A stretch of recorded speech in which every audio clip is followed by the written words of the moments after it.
अपने जनपद से जुड़ी हर खबर को देखने के लिए इंडिया लाइव न्यूज़ को तुरंत सब्सक्राइब कीजिए और साथ ही बेल आइकन को भी दबाइए। फिरोजाबाद के रामलीला मैदान में सांकेतिक धरना प्रदर्शन के दौरान मजदूर सभा एवं अन्य कई संगठनों ने मेडिकल कॉलेज में अनियमितता व बच्चों के उपचार में लापरवाही बरतने के मामले में प्राचार्य को पद से हटाने की मांग की। धरने में शामिल विभिन्न संगठनों के प्रतिनिधियों ने मेडिकल कॉलेज प्राचार्य पर भ्रष्टाचार के भी आरोप लगाए। कांच एवं चूड़ी मजदूर सभा, चाणक्य फाउंडेशन, सामाजिक परिवर्तन दल एवं नौजवान समाज सेवा सोसाइटी के पदाधिकारी रामलीला मैदान में सांकेतिक धरने पर बैठे। मेडिकल कॉलेज प्राचार्य संगीता अनेजा प्रदर्शनकारियों के निशाने पर रही। चाणक्य फाउंडेशन के अखिलेश शर्मा ने कहा कि प्राचार्य संगीता के कुप्रबंधन के कारण ही मेडिकल कॉलेज में डेंगू और वायरल पीड़ित बच्चों को सही से उपचार नहीं मिला। इस कारण कई परिवारों के चिराग बुझ गए। वहीं श्रमिक नेता रामदास मानव ने मेडिकल कॉलेज प्राचार्य पर भ्रष्टाचार का आरोप लगाते हुए उन्हें तत्काल हटाने की मांग की, अन्यथा की स्थिति में जन आंदोलन छेड़ने की चेतावनी दी गई। देखिए उत्तर प्रदेश फिरोजाबाद से जिला संवाददाता दीपक शर्मा की यह रिपोर्ट। रामदास मानव नाम है। रामदास जी, आज आप तमाम लोगों को लेकर धरने पर बैठे हैं, तो किन मांगों को लेकर धरना है? ये हमारी 11 सूत्री मांगों को लेकर ये धरना है। इसमें मुख्य रूप से जो फिरोजाबाद में पिछले एक लंबे समय से डेंगू महामारी से हमारे लोगों की जानें जा रही हैं और वो डेंगू जो पहले शहरी क्षेत्र में था, आज जिले के प्रत्येक गांव में डेंगू ने पैर पसार लिए हैं। लोगों की जिंदगी के साथ खिलवाड़ हो रहा है। इस डेंगू महामारी से बचाव के लिए, डेंगू से रोकथाम के लिए और समुचित उपचार के लिए हमने ये धरना का कार्यक्रम किया है। इसके बाद जिन लोगों की डेंगू में जाने गई हैं, ऐसे पीड़ित परिवारों को सरकार की तरफ से मुआवजा दिलाने के लिए, जो लोग डेंगू से उपचार कराने में जिनके परिवार में आर्थिक तंगी हो गई है, उन सबको आर्थिक सहायता उपलब्ध कराने के लिए ये धरना प्रदर्शन किया गया है। लगभग कितनी मौतें हो चुकी हैं मानव जी? क्या आंकड़ा है, सरकारी और गैर सरकारी आंकड़ा?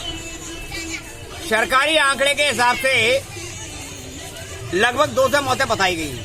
लगभग 200 मौतें। और गैर सरकारी आंकड़ा? और वास्तविकता की जो स्थिति है कि पिछले 3 महीने में 1000 से ज्यादा मौतें हुई हैं। बच्चों की और सब बड़ों की। इनमें अधिकांश बच्चे हैं। अब इसका कहर है 45 साल, 40 साल, 18 साल, 20 साल। पर सोसी अस्पताल की जो प्रिंसिपल मैडम है वो तो कह रही है कि भाई साहब 61 मौतें हुई हैं। देखिए, प्रिंसिपल साहब तो सरकारी आंकड़ों में जो चिकित्सालय के गेट पर जिसकी मौत हो गई, उसका रिकॉर्ड किसके पास है? मौत का आंकड़ा जो बेड पर मरने वाला व्यक्ति है और बच्चा है, केवल उसका ही आंकड़ा बताएंगे।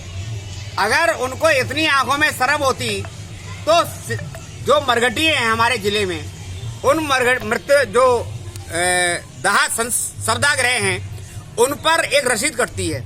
उस रसीद के आकलन से हम ये चिट्ठा इकट्ठा कर सकते हैं कि कितने लोगों की वास्तव में डेथ हुई है। अगर मांगे पूरी नहीं हुई तो क्या किया जाएगा? देखिए, आज हमारा ये सांकेतिक धरना है। इसके बाद हम कल कैंडल मार्च निकालेंगे।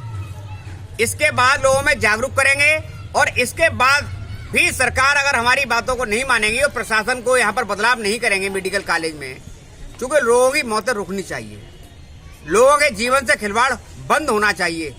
हम केवल जो व्यक्ति मर जाता है उसके घर आंसू पहुंच जाकर हम केवल रोआएं और उसको ढाढ़स बना दें, ये क्रम टूटना चाहिए। तो आंसू कौन पहुंच रहा है? आंसू हमारे फिरोजाबाद के जो राजनीतिक व्यक्ति हैं, माननीय विधायक सदर, ये केवल हमदर्दी में आंसू पहुंचने जाते हैं कि हम आपके साथ हैं। अगर आप मरीजों के साथ हैं तो डेंगू का खात्मा कराने के लिए आपको प्रयास करना चाहिए। ये संकल्प लेना चाहिए कि फिरोजाबाद जिले में किसी की भी उपचार के अभाव में मौत नहीं होनी चाहिए। लेकिन ऐसा उन्होंने नहीं किया। वो तो चाहते हैं कि लोगों की मौत हो और हमको वहां जाने का मौका मिलना चाहिए। मतलब कुल मिलाकर देखा जाए तो विधायक जी राजनीति चमका रहे हैं नौने वालों की मौतों पर। बिल्कुल, विधायक जी राजनीति चमका रहे हैं। हमको संवेदना व्यक्त करनी चाहिए कि किसी भी हालत में हमारे जिले में, हमारे अस्पताल में एक भी बच्चे की और किसी भी बड़े की उपचार के अभाव में डेथ नहीं होनी चाहिए। ये हमारा संकल्प होना चाहिए। अखिलेश शर्मा। अखिलेश जी, आज आप धरने पर बैठे हैं, क्या मांगे हैं और किसके खिलाफ धरना है? माननीय मुख्यमंत्री महोदय हमारे फिरोजाबाद में जब आए थे और उन्होंने निरीक्षण किया और निरीक्षण के बाद जो है साफ निर्देश दिए थे कि एक भी मरीज फिरोजाबाद के मेडिकल कॉलेज से वापस नहीं जाना चाहिए। जबकि उन्होंने कहा भी था कि प्राइवेट अस्पताल में भी अगर यहाँ से भेजा जाएगा तो उसका भी पेमेंट जो है सरकार करेगी, ऐसा कहा गया था। और कोरोना काल में जैसे होटल बुक किए गए थे और मरीजों को रखा गया था और वहाँ भी इलाज की व्यवस्थाएं थी। लेकिन इस समय मरीज जो है आपने देखा होगा कि 200 लोगों की लाइन लगी हुई है। बाबा के हाथ में नाती, माँ के हाथ में पुत्र और पिता के हाथ में बेटे की मौत लाइन में लगे लगे हो जाती है। और उस मेडिकल कॉलेज के चिकित्सक अपने घरों में प्राइवेट प्रैक्टिस करते हुए उस समय में पाए जाते हैं जबकि दरवाजे वहाँ पर लाइन लगी है चैम्बर के बाहर और वो अपने जो है रूम में बैठ के प्रैक्टिस कर रहे हैं।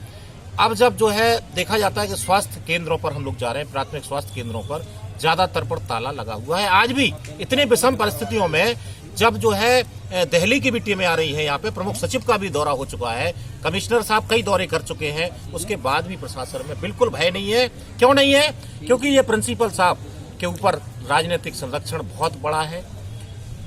मुख्यमंत्री तुम्हारे एजुकेशन मुख्यमंत्री महोदय का दौरा हो गया, उनको सामने जो है नई व्यवस्थाएं की गई थी, रात में एसी लगाकर सेट किए थे, कई उपकरण लगा करके सेट कर दिए थे माननीय मुख्यमंत्री जी के दिखाने के लिए। उसके बाद सब व्यवस्थाएं बिल्कुल ज्यों की त्यों हो गई हैं। हालात बहुत खराब हैं और मरीज हमारे प्रतिदिन जो खत्म हो रहे हैं। क्या लगता है आपको मुख्यमंत्री के दौरे के बाद फिर कांग्रेस के प्रदेश अध्यक्ष और फिर राष्ट्रीय अध्यक्ष बसपा के भी आए थे, तो क्या लगता है कि ये केवल राजनीति चमकाने का काम किया जा रहा है? बिल्कुल जो है राजनीति नहीं चमकनी चाहिए, लेकिन जो भ्रष्ट प्रिंसिपल है जिसकी तानाशाही के चलते ये सब हो रहा है उसको हटाना चाहिए। ये व्यवस्था तभी व्यवस्था हो पाएगी, अन्यथा वहाँ व्यवस्था। सीएमओ मैम का ट्रांसफर कर दिया गया, तो क्या लगता है कि उनको ट्रांसफर होना चाहिए था या संगीता अनेजा जी का? बिल्कुल नहीं होना चाहिए संगीता अनेजा का ट्रांसफर होना, क्योंकि जो है पूरे जिले को कठपुतली इस समय संगीता अनेजा बनाए हुए हैं। ये नगर विकास मंत्री और शिक्षा मंत्री और आपके जो है जो स्वास्थ्य मंत्री, इन लोगों से सीधे बात कराती है। इतनी पावरफुल भस्मासुर की तरह शक्तियां प्राप्त मैडम ने कर ली है और हमारे नगर विधायक जी उनके पक्ष में पूरी तरह से अपने आप को जो है समर्पित कर देते हैं। हर बात में जहां भी जो है अस्पताल के भ्रष्टाचार के खिलाफ कोई अगर पेशेंट का डेंट बोलता है तो उसको विधायक जी साफ हड़काते हुए नजर आते हैं, और अगर कोई पत्रकार छापता है तो उसके खिलाफ शिकायत करते हुए नजर आते हैं। अमर उजाला ने कोई खबर सही छापी थी, उसके खिलाफ भी जो है विधायक जी ने लिखित में शिकायत की है। ये भ्रष्टाचार का जो आचरण है वो एक जातिगत तरीके से चल रहा है, एक गैंग पूरा फिरोजाबाद में चल रहा है, और वो गैंग मंत्रियों से लेके एक ही जाति के मंत्री, एक ही जाति के विधायक, एक ही जाति के प्रिंसिपल, ये सब पूरा एक पंजाबी गैंग बन करके हमारे हॉस्पिटल को लूट रहा है, जिले को लूट रहा है। यहाँ पर मुख्यमंत्री का दौरा भी काम नहीं कर रहा है, कोई भी काम नहीं कर पा रहा है, यहाँ पर केवल लूट हो रही है और कुछ नहीं हो रहा है। अगला कदम क्या होगा आपकी मांगे? अगला कदम ये होगा कि कल तो कैंडल मार्च का आयोजन किया गया है हमने, पीड़ित परिवारों को मुआवजे की मांग भी रखी है हमने कि जिनके घर का चिराग बुझ गया है और बुजुर्ग माँ बाप बचे हैं उनके घरों के लिए हम लोगों ने मुआवजा भी मांगा है। और अगला कदम हमारा आमरण अनशन का होगा और वो बहुत बृहद होगा। ये तो सांकेतिक है, आज संकेत दिया गया है। इसके बाद एक आमरण अनशन बहुत जल्द चालू होगा जिसमें करीब 20 संगठन हमारे साथ शामिल होंगे और अच्छे संगठन होंगे और बहुत मजबूती के साथ होगा। खत्म करो, खत्म करो, खत्म करो। फिरोजाबाद प्रशासन मुर्दाबाद, मुर्दाबाद, मुर्दाबाद। स्वास्थ्य विभाग मुर्दाबाद, मुर्दाबाद, मुर्दाबाद। अनेजा तेरी तानाशाही नहीं चलेगी, नहीं चलेगी। अनेजा तेरी तानाशाही नहीं चलेगी, नहीं चलेगी। अनेजा तुम अब शर्म करो, शर्म करो,